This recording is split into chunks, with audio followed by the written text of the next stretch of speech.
What up, people of the internet? Erica here today. I am coming to you with a recent reads and a book haul.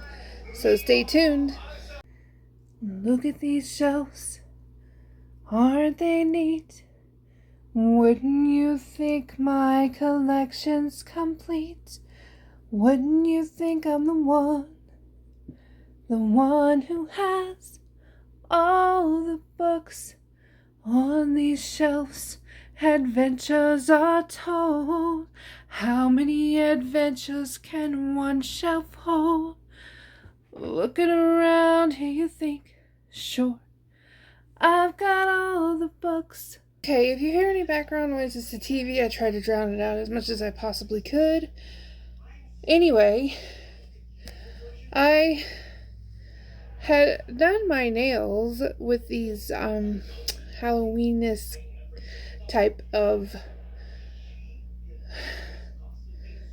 nails, but I didn't like how long they were, so I cut them down. So like the ghost's head is missing on this one and this one, so it's all good.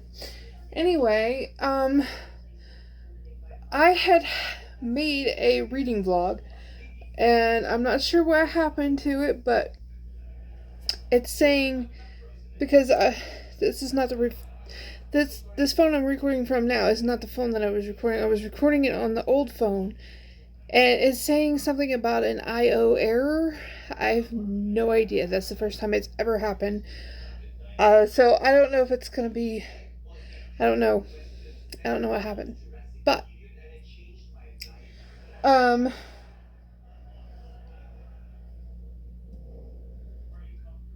so on Saturday he went to the Early Settlers festival thing and got me these little cute little trinkets, and I'm going to go from like the worst to the best. I like them all. I think they're very cute, but I would have to say my least favorite is the snake. I think the snake's pretty cool looking, but it's definitely not my favorite, but I do like it. And then we have an owl.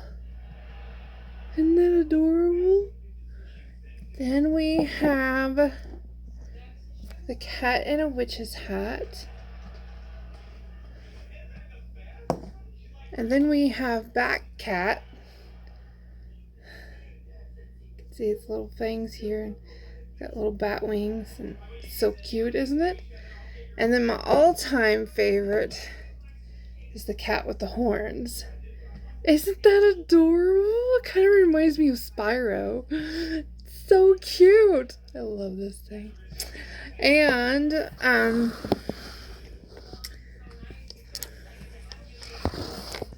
she also gave me these little emeralds to go with it. I don't know if you can see it. Focus on the emerald, not my face. Here. Hold on. Let's see. Can you see it? And then, I don't know if this is going very well, but there's the other one. Ain't they cute? So there's those. So I don't remember how far back I went. I don't know, because I did have a reading vlog before, but I don't remember what I said that I finished in it. But I'm just going to go over some quick and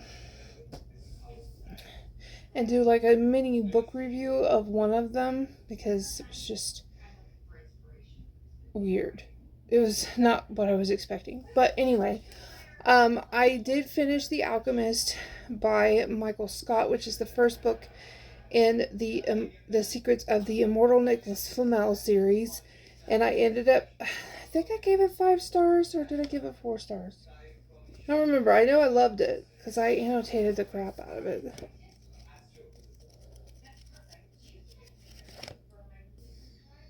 It was so good. It's just a little magical and just like Nicholas Flamel. In the beginning, he's playing as Nick Fleming, and he's basically this bookshop keeper, and a little boy works with him. Well, he's not little; he's a teenager, but he's like a preteen. He's like 13 or something. I don't remember how old he is, but and then his sister works across the street. I said, across the street at a cafe, and then suddenly this weird person shows up, Dr. John D, and he steals the book that's basically keeping Nicholas Flamel and his sister alive, and young. And so he has to try to get that back so that he could save his sister and himself from basically withering away. That's basically what's supposed to happen. And his sister ends up getting kidnapped at the same time that the book gets stolen. And the boy, forget his name, Josh, Sophie and Josh.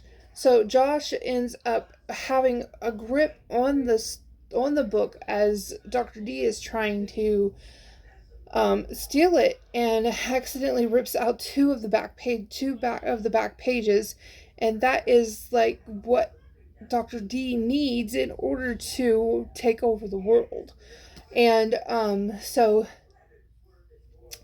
they're trying to escape Dr. D and also trying to get the book back, while Dr. D is trying to get the rest of the book so that he can do the summoning or whatever it's called. I don't remember what it's called. But anyway, it's just very entertaining, and I cannot wait to pick up the next book. And then I finished Escaping from Houdini by Carrie Maniscalco.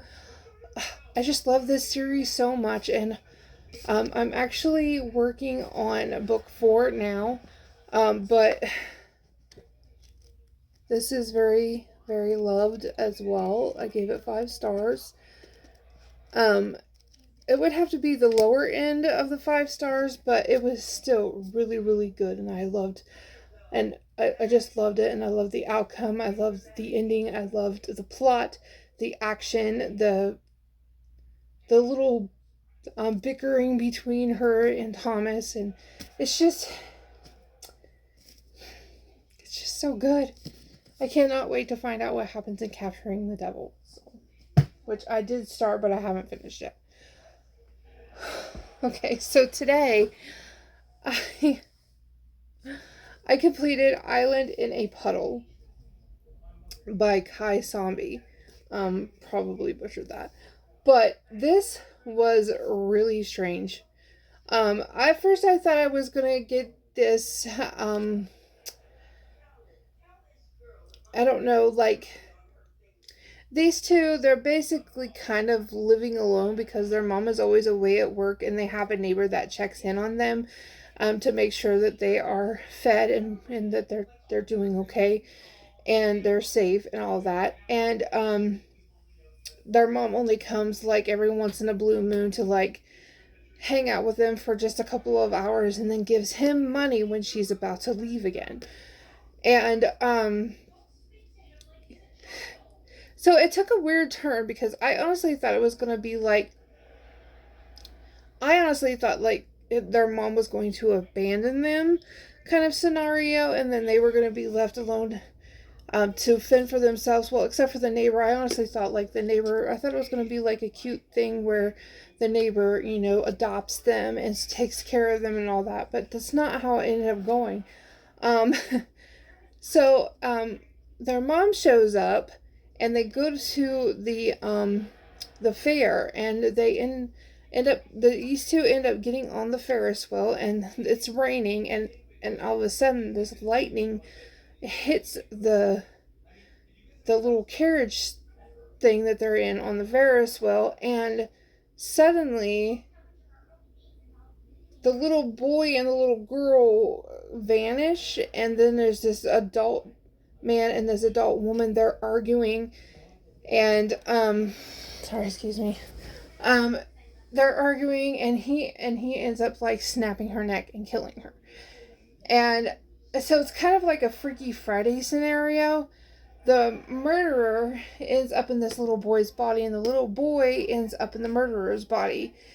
And so, the little boy, who is now the adult murderer, has to stay out of the public's eye because he's wanted for robbery and murder.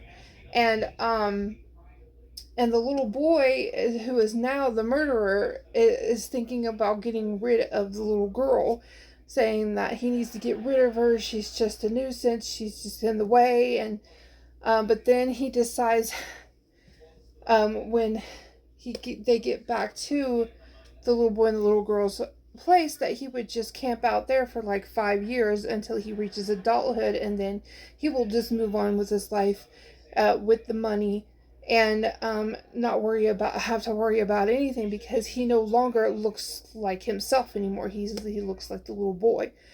And so, like I said, it's just a Freaky Friday situation. So I'm definitely dying to know what's going to happen. I definitely want to get the next volume, and I'll probably think this is probably something that I want to own because it's very entertaining. I ended up giving it 4 stars, but you should definitely give it a try. Island in a Puddle. It's just, it was definitely different, and like I said, I'm looking forward to the next volume. And then I finished today volumes 2 and 3 of Witch Hat Atelier, and this it's so cute. I love how I just love the magic in it, and how she's not even an actual witch. But she just loves the magic aspect, and she wants to be a witch. And so he is a I'm trying to remember what he is. His name is Kifri. And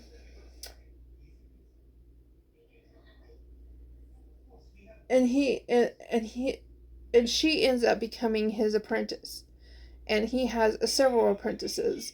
And then so I don't know how to explain it, but it's just really cute, and it's you should just definitely try it out. But I was planning on starting the 4th volume, but then I just decided not to read anymore today. Anyway, I also finished Gallant by V.E. Schwab, and I ended up giving this one 4 stars. And honestly, it was kind of being a little bit generous, because I honestly was expecting like a young adult to adult kind of thing. But it's kind of reading like a middle grade, but like a PG rated version of middle grade. Like there's a lot of violence and gore in it, but I don't know. I don't really know how to explain it, but it just I didn't love it as much as I had hoped I would.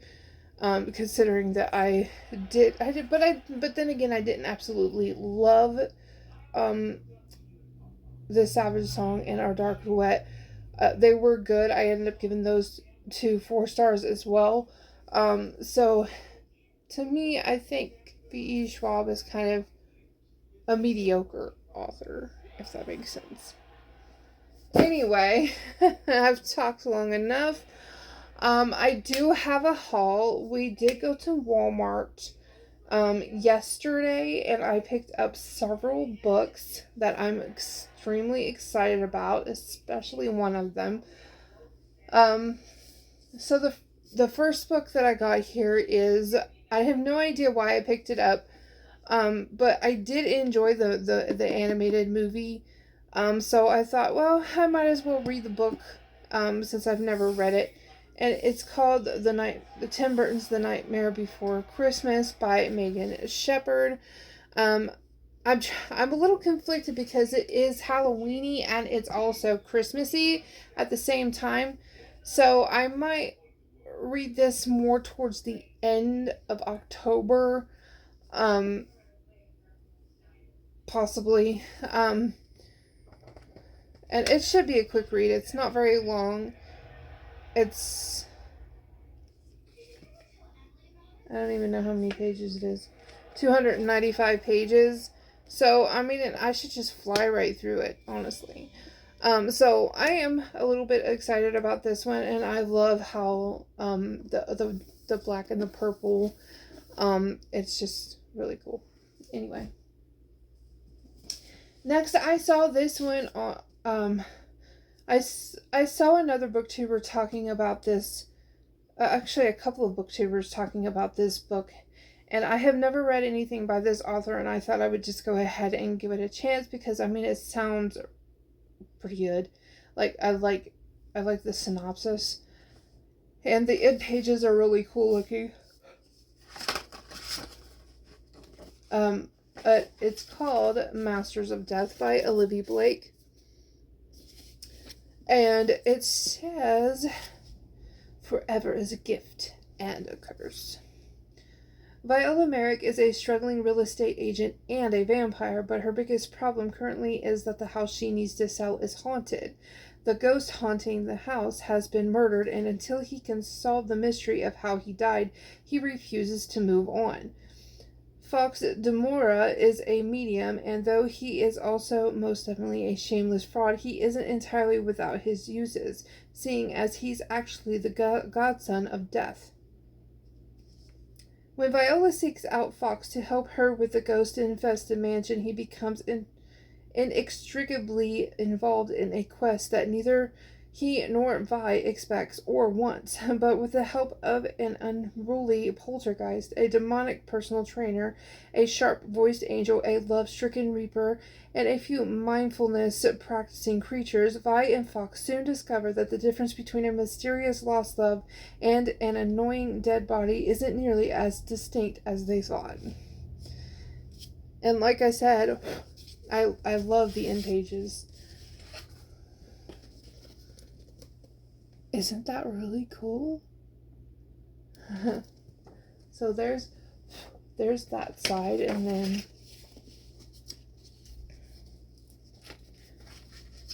we have this side.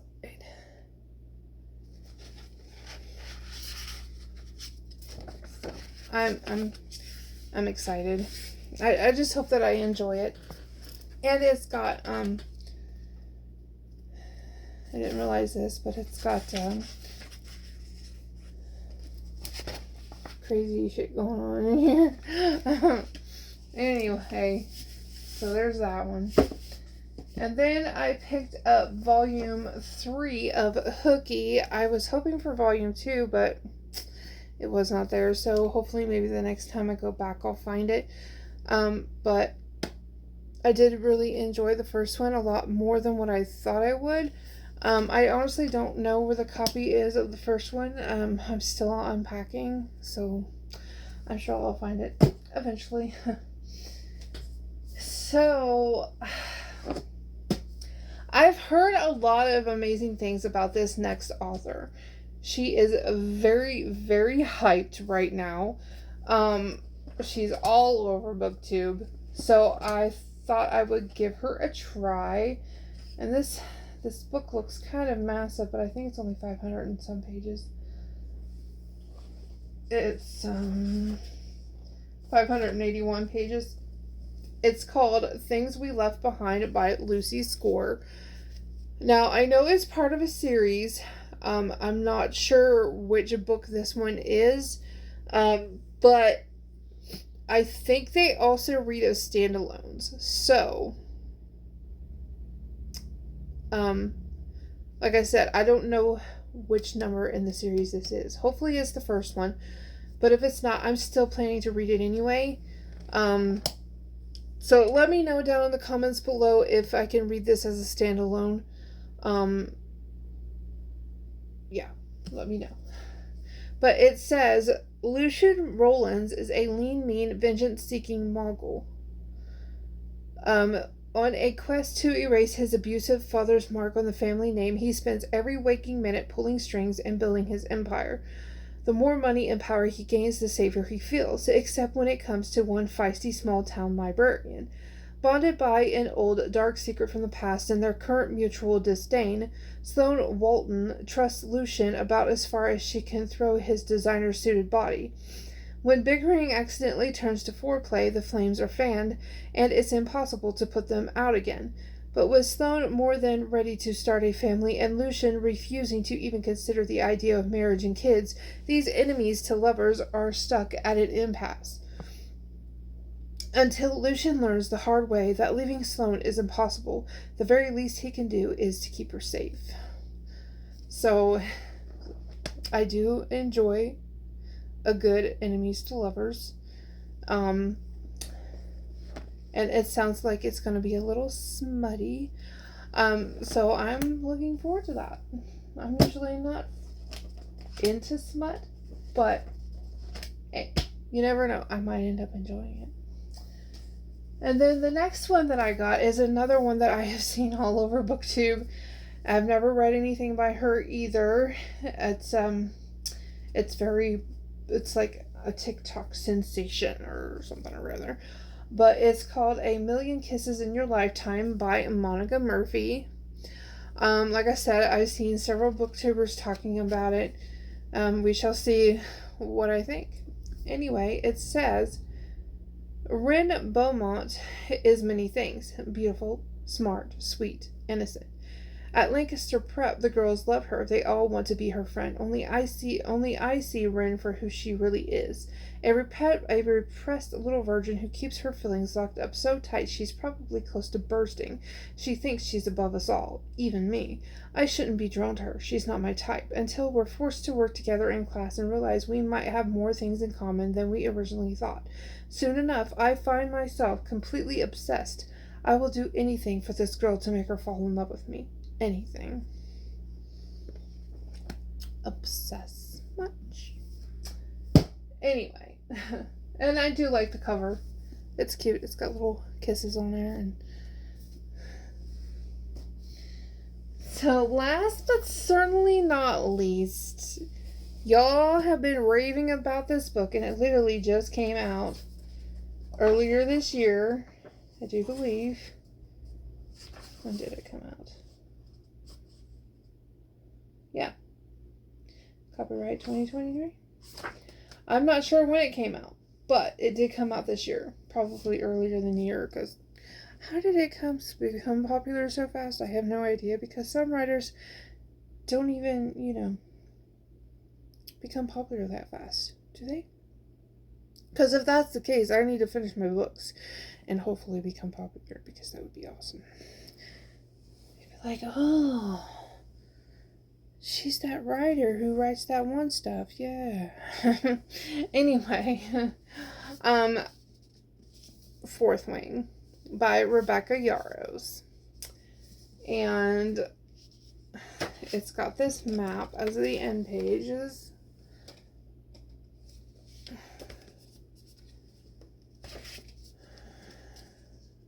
Yeah. And this is like the rest of it. Anyway,